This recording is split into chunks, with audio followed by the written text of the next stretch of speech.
ప్రమేహ రోగ నిదానం. ప్రమేహ శబ్దానికి మోతీలాల్ బనారసీదాస్ ప్రకాశకుడు ప్రచురించిన గరుడ పురాణంలో డయాబెటీస్ సెర్బిటీస్ అనే అర్థం ఇవ్వబడింది. ఈ గ్రంథంలో చక్కెర వ్యాధి అని కూడా వాడడం జరిగింది. ప్రమేహ లేదా చక్కెర వ్యాధిలో 20 రకాలుంటాయి. వీటిలో 10 కఫదోషం వల్ల, 6 పిత్త ప్రకోపం వల్ల, 4 వాతభేదం వల్ల వస్తాయి. కొవ్వు, మూత్రం, శ్లేష్మం వీటికి మూలాలవుతాయి. మూత్ర విసర్జన బట్టి రోగం పేరుంటుంది. మలం వేడిగా ఉండి మూత్రం చింతపండు రంగులో ఏలాన్ చేప వాసన వేస్తుంది. హరిద్రమేహ. ఎరుపు వాకతో పసుపు పచ్చి రంగు మూత్రం మంజిష్టమేహ. మాంసం వాసనతో ఎర్రటి లవణాలతో ఎర్రటి రంగులో మూత్రం రక్తమేహ. తరచుగా పడుతూ కొవ్వుతో కలిసి జారుతూ కొవ్వు రంగులో మూత్రం వసామేహ. మూలకతో కలిసి పడుతూ అదే రంగులో ఉండే మూత్రం మజ్జమేహ.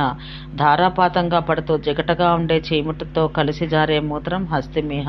మధుమేహ రోగి మూత్రం తేనె రంగులో ఉంటుంది. ఈ మేహం 2 రకాలు. ధాతువుల తగ్గుదల వల్ల ప్రకోపించిన సర్వవాయు దోషం వల్ల మూత్రమార్గం నిరోధించబడుతుంది. రోగ లక్షణాలు కొన్నాళ్ళు పుష్కలంగా కనిపించడం, కొన్నాళ్ళు అసలు లేకపోవడం, మరల కొన్నాళ్ళకు కనిపించడం అనగా బయటపడడం జరుగుతుంది.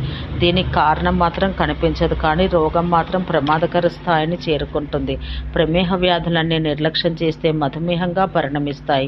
మధుమేహం అంటేనే పూర్తిగా కుదరనిదని సూచన. ప్రమేహంలో ఏ విభాగంలో అయినా విసర్జనాలు తేనెలాగుండి తీపి వాసన వస్తుంటే మధుమేహం వచ్చిందని భావించవచ్చు. కఫదోష జనిత మేహ వ్యాధుల లక్షణాల్లో ముందుగా అజీర్ణం, అరుచి, ఆహార నిరాసక్తత, వాంతులు, ఎప్పుడు నిద్ర వస్తున్నట్లే మగతగా ఉండడం, దగ్గు, పడిసం బయటపడతాయి. అదే పిత్తజన్యమైతే మూత్రకోశంలోనూ దానికి కాస్త పైన పీకుతున్నట్లుండడం, వృషణాలలో ఉబ్బు, వాపు, జ్వరం, శరీరమంతా మండుతున్నట్లుండడం, దప్పిక, పుల్లత్రేన్పులు, మూర్ఛ, మలద్వారం జారినట్లుండడం అనే లక్షణాలు బయటపడతాయి. వాతదోషజన్యమైన మేహంలో ఈ కింది లక్షణాలుంటాయి. ఉదావర్తం, కంపం, గుండెనొప్పి, ఘాటైన రుచుల కోసం వెంపర్లాట, నిద్రలేమి, పడిసం, దగ్గు.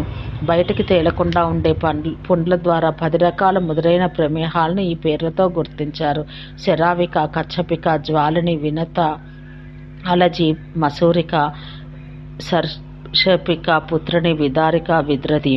ఈ రోగానికి కఫదోషంతో పాటు అపసవ్యమైన ఆహారం మూల కారణం. మరో కారణం సారాయి. మూత్రాశయంలో చేరిన హానికారక కఫం ముందుగా శరీరంలో జరిగే నిత్య కార్యక్రమాలకు అవరోధాలు కలిగిస్తుంది. చెమట, మాంసం, కొవ్వు, ద్రవాలు, రసాలు అన్నీ చెడడం మొదలు కాగానే ప్రమేహం పుట్టుకొస్తుంది. కఫం క్షీణం కాగానే వాయువు మూత్రసహిత పిత్తాన్ని, రక్తాన్ని, ధాతువులను వస్తిభాగంలోకి కొనివచ్చి సర్వనాశనాన్ని సృష్టిస్తుంది. దీనివల్లనే సాధ్య అసాధ్య నివారణలు గల చక్కెర వ్యాధులన్నీ ఏర్పడతాయి. మనిషి శరీరానికి చక్కెర చాలా అవసరం, కానీ అది అదుపులో ఉన్నంత కాలమే శరీరానికి ఉపయోగపడుతుంది. కఫం, వాతం, పిత్తం సమపాలలో ఉన్నంతకాలం చక్కెర అద్భుతంగా పనిచేస్తుంది. కూర్చునే ఆసనంలోనే అడ్డదిడ్డంగా శయనించే అలవాటున్న వారికి చక్కెర వ్యాధి వస్తుంది. ఈ వ్యాధిలో మరికొన్ని పేర్లు, లక్షణాలు చూద్దాం. స్వచ్ఛంగా, చల్లగా, వాసన లేకుండా అధికంగా నీటి వలె ఉండు మూత్రం ఉదకమేహ. తీపి వాసనతో తేనెలా చెరుకు రసం వలె జారిపడు అధిక మూత్రం ఇక్షుమేహ. చిక్కగా వరిగింజవలే జారు మూత్రం సాంద్రమేహ. మద్యం వలె పారదర్శకంగా జారుతూ చివరిలో మాత్రం ముద్దగా పడే మూత్రం సురామేహ.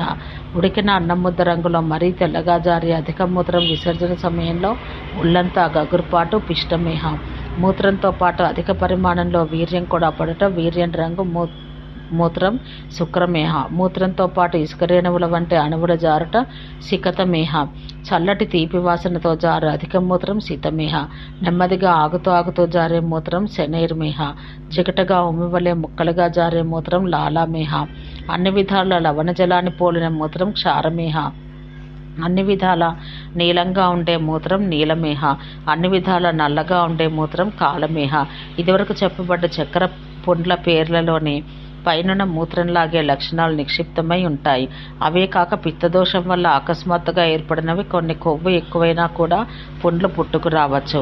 మూత్రం ఎర్రగానో చింతపండు కడిగిన నీటి రంగులోనో వచ్చినంత మాత్రాన చక్కెర వ్యాధి సోకిందని నిశ్చయానికి రాలేం.